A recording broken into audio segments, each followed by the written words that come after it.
Okay, we continued the Chapter 1 test review, looking at some of the themes that were done in Section 1.4, which had to do with functions and operations, adding, subtracting, multiplying, dividing, and composing functions.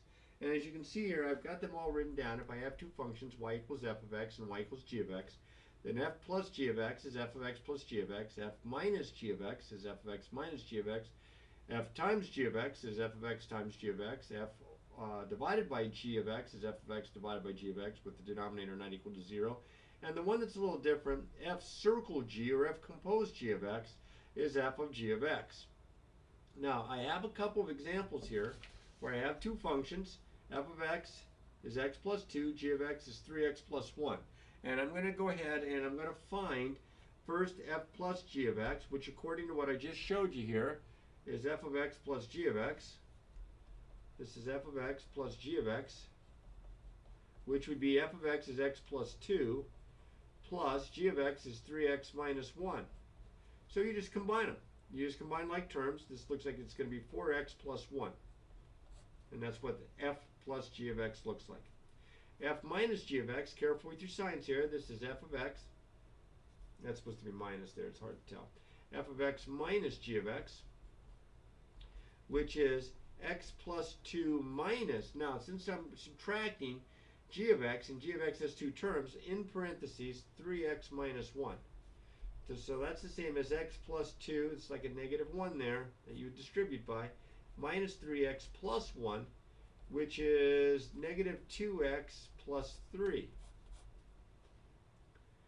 You can see how straightforward this is, and because these are both polynomials, you're just combining like terms when you add or subtract. Now here, this is f of x times g of x, which is f of x is x plus 2 times g of x, which is 3x minus 1. So this is actually kind of like FOIL on this one. Now, it's not always FOIL. It might be distributive or it might be multiplying radicals. Just depends on what the functions are. But in this case, my functions are both little binomials here, so I'm going to do FOIL. 3x squared looks like minus x plus, that'd be plus 5x minus 2. F divided by g of x, and I'm also going to find the domain for this one here, would be f of x over g of x, based on what I just showed you back here. And so this would be x plus 2 all over 3x minus 1. So I do have a restriction on my domain, because I cannot have 0 in the denominator, and I have a variable in the denominator here. So I would set 3x minus 1 equal to 0, solve, and I can see that I would get a third. If x is a third, I get 0 in the bottom. So I can't have a third. This doesn't simplify. I mean, that's my answer to the actual f divided by g of x, but my domain here of f divided by g would be everything but a third. So from negative infinity to a third, union from a third to positive infinity. Now, if you're wondering about the domains on the other three, they're all polynomials. There's no radicals. There's no variable in the denominator. The domain for all of these would be all real numbers from negative infinity to infinity, from negative infinity to infinity, and so on. Now, these next couple, I've got f circle g of x, which is f of g of x. So I'm going to plug g of x, that's my inside function, that's 3x minus 1, so I have f of 3x minus 1. Now, here's a little tricky, it's not f of a number, it's f of a variable expression. You have to plug all of this in for the variable in the rule for f, which is back up here. So I'm plugging it all in right there for x, that whole 3x minus 1, and then plus 2. So that simplifies, that's 3x plus 1. Okay? Over here, do I get the same thing if I change the order? Usually not. G of f of x would be g of f of x is x plus 2, and now I'm going to plug all of x plus 2 into the rule right here of g, so that's going to be 3 times all of that x plus 2 minus 1, which is 3x plus 6 minus 1, I went ahead and distributed, which is 3x plus 5. So, not the same thing. Now, in the next example, I have, excuse me, I have, oh, I kind of running into the other part here, so let's see if I can, there we go. In the next part, I've given you two graphs, although it's smeared a little bit, plus I did some erasing. I have a graph y equals f of x that's in regular pencil ink, and then I got y equals g of x that's in red pencil ink. And I'm asking you to find, using just the graphs, because I'm not giving you equations, f plus g of 1, which would be f of 1 plus g of 1. F of 1, I used the graph in black here, f of 1 is 3. See, the x value is 1. On this graph here, the y value when x is 1 is 3. So f of 1 is 3 plus g of 1. Where's g? G is here in red. G of 1 is 1. So this is just 3 plus 1, which is 4. F of g of 0, or f over g of 0 is f of 0 over g of 0. F of 0, that's the one again in black here. F of 0 here, that's the 0 right here, would be at 2. G of 0 would be at 1. So I have 2 over 1, which is just 2. Nice. Now this one is f circle g of negative 1. So this is f of g of negative 1. So watch how I do this one. First I find g of negative 1. G of negative 1 is 0. You see right here on the graph for g at negative 1 here, the y value is 0. So g of negative 1 is 0. Now I find f of 0, which I just did a minute ago. That's 2. That's it. That's how we work them. Now I got a feeling they're going to probably have you do something like this. I think you said they had something like this on a quiz. All right, now I'm going to compose a couple more functions here. I just didn't want them to always be nice little simple linear ones. Here I have a quadratic and here I have a linear. F circle g of x is f of g of x, which is f of g of x is x minus 1.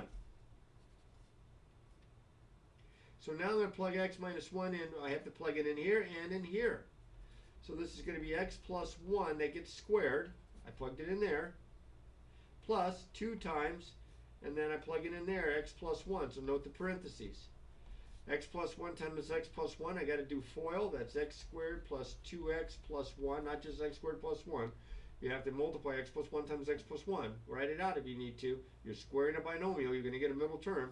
And then here I have to distribute plus 2x plus 2. So that's x squared plus 4x plus 3. G circle f of x is g of f of x.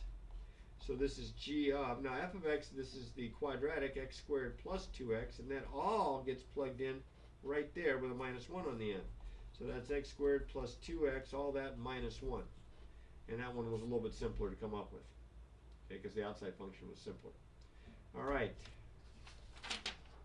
And that's it for the kinds of problems that you said you might be responsible for from section 4. I'm sure there's others that you can be practicing. And the last section, section 5, is on the inverse of a function. We start with the definition. Let f and g be two functions such that f of g of x equals x, the identity for all x, and this means for every x that's an element of the domain of g, the inside function. And g of f of x is equal to x for every x that's an element that's in the domain, in this case of f, which is the inside function. And we use the notation instead of f and g to say these are inverses. We use f and f inverse. It looks kind of like you're raising it to the -1 power. Now the idea of an inverse is it kind of undoes it. X goes to y, well y goes right back to x if it's an inverse. So the domains and the ranges kind of change. The x's and the y's get interchanged. So the domain of the original is the range of the inverse. The domain of the inverse is the range of the original.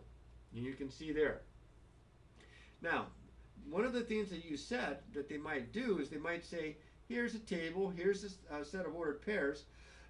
Create another table of values for the inverse, or another set of ordered pairs for the inverse. Well, again, your function f takes x and maps it to y. Your function f inverse takes y, maps it back to x. So the x's and the y's interchange. This becomes a 3 and a -2. This becomes a 4 and a -1, a 5 and a 0, a 6 and a 1, a 7 and a 2. Over here, f inverse, You just interchange the numbers in the ordered pairs. This would be 1, -2, 3, -1, 7, 4. You got to hope that they have a couple of those on there, that's for sure. Remember that's what an inverse does. It interchanges the x and the y. Now, something kind of neat about the graphs of inverse functions, because you interchange the x and the y, the graph of an inverse is the graph of the original reflected in the line y equals x. Y equals x is this kind of diagonal line here that goes through the first and third quadrants, right through the origin. So what happens is the x's and the y's get kind of switched around. Now I have 0, 4 on my graph, and I'm going to graph its inverse. So 0, 4, switch it around, that'd be 4, 0. You see here I have -2, 0. Well, that'd be 0, -2. And remember, it's going to be a reflection in this. So I'm going to do my best, and it's going to go right through the graph where the line y equals x crosses it. And this is f, and this is f inverse right here. Okay? So in this case, this function does have an inverse function. Now over here, this is a function, but this does not have an inverse function, and I'm hoping you know why. It's clearly a function. It passes the vertical line test, but it's not a one-to-one function. And since it's not a one-to-one function, it doesn't have an inverse function. It has an inverse relation, it just doesn't have an inverse function. And you can tell that by using the horizontal line test. If you can draw a horizontal line that crosses your graph more than one time, it does not have an inverse function. Because see, what this is saying is these two x's have the same y. Well, if I take the inverse, that means one x, switching around, has two different y values, and that can't happen. So if I tried to graph the inverse relation, that'd be a whole lot of fun. I don't know if I would do a very good job here. I'll do it dotted if I can.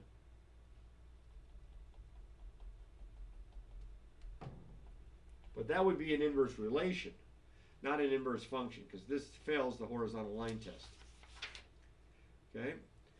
Finding an inverse function. Now again, only functions that are one-to-one have inverse functions. And you can tell if a function is one-to-one by using this little rule right here, this little test, which I hope to show you here towards the last of this lesson. But to find an inverse function, these are your steps. They'll give you some f of x equals some equation, some expression.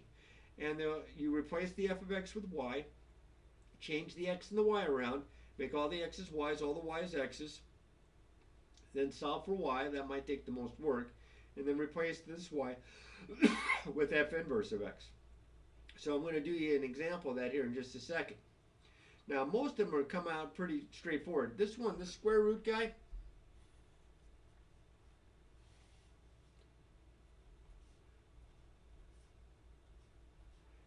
this is the square root function minus 1, so it's been dropped down 1. It's going to look something like this. Do you see what its domain is? The domain is all positive numbers, not negative numbers, but the range is from -1 on up. You say, well, why does that matter? I'm going to show you why it matters here in just a second. So according to my rules here, I replace the f of x with y. So I write y equals the square root of x minus 1. Then I interchange the variables. I get x equals the square root of y minus 1. I'll add 1 to both sides. X plus 1 equals the square root of y. I'll switch the sides. And then to solve for y, I have to square both sides. So I get y equals the quantity x plus 1 quantity squared, which if you square it out is x squared plus 2x plus 1. There's a problem here. That's a parabola. And parabolas are not one-to-one. They fail horizontal line test. It's because there's a restriction on what x can be. Remember, the domain of the original function is the range of the inverse, and the range of the original is the domain. So this was the range of the original. This is now the domain of this function. So I'm going to replace the y with f inverse of x, and I'm going to write this. I'll just go ahead and leave it like this. X plus 1 quantity squared, and this is for greater than or equal to -1. for x greater than or equal to -1. That's about as tricky as he's going to get, I think, with an inverse. Most of the time, it's not going to have to. You're not going to have to worry about the domain, but in this case, I did. All right, now to verify if two functions are inverses, you compose them in both directions and see if you don't get the identity, if you don't get x. So I'll show you here. To verify that they're inverses, I take f of g of x, which is f of the quantity x minus 1 over 2. Now I'm going to plug all of this in for x there. So that's 2 times x minus 1 over 2 plus 1. The 2's cancel. I get x minus 1 plus 1. I get x. That looks good. Now I'll do g of f of x. G of the quantity 2x plus 1. That's my f of x. G of that means I'm plugging all that in right there. So I'd have 2x plus 1 right there minus 1 all over 2. The 1's cancel. I get 2x over 2. 2's cancel, and I just get x. So therefore, f and g are inverses. Very similar here. It might be a little bit messier, but very similar. F of g of x is f of g of x is the cube root of x minus 5. And if I take f of that, all that goes in there for the x. So that's going to be the cube root of x minus 5 cubed plus 5. Well, when you cube a cube root, you just get the radicand. So that's going to be x minus 5 and then plus 5 on the end. And that's just going to be x. G of f of x is g of, let's see, f of x is x to the third plus 5. Now all that gets plugged in for x right there. So that's going to be the cube root, all that goes in there, of x cubed plus 5, and for x, minus 5, right? Was minus 5, wasn't it? X, no, hang on. All that goes, yeah, minus 5 here on the end. These 5's cancel. I get the cube root of x cubed, which is x. So I get the identity both times. Therefore, f and g are inverses. Okay, now you didn't have say anything about this when you were listing off objectives, but determine if a function is one-to-one.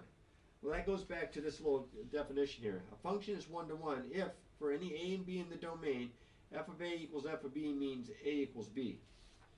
So here's my f of x. What I'm saying is, does f of a equal does f of a equaling f of b imply a equals b? Well, let's see, f of a would be 3a plus 5. F of b would be 3b plus 5. Set them equal. Subtract 5 from both sides. Divide by 3. Yep. See how I get a equals b? Therefore, f is 1-to-1. Okay, so I just put the a in, put the b in, set them equal, and then try to simplify and see if a equals b. This one does. This one, this is a parabola. It's not 1-to-1. I can tell you that right now. You'll see why here in a second. So f of a equaling f of b. Does that imply a equal b? F of a would be a squared. F of b would be b squared. So I'm going to have to take the square root of both sides. So square root of a squared is the absolute value of a. The square root of b squared is the absolute value of b. That means a is equal to plus or minus the absolute value of b. And that's not one value. It doesn't say a equals b. It says a equals a couple different things. So therefore, f is not 1-to-1. Okay, I hope this is enough to get you going. We'll see if we can get some more practice for you here real soon. But practice, practice, practice all this weekend.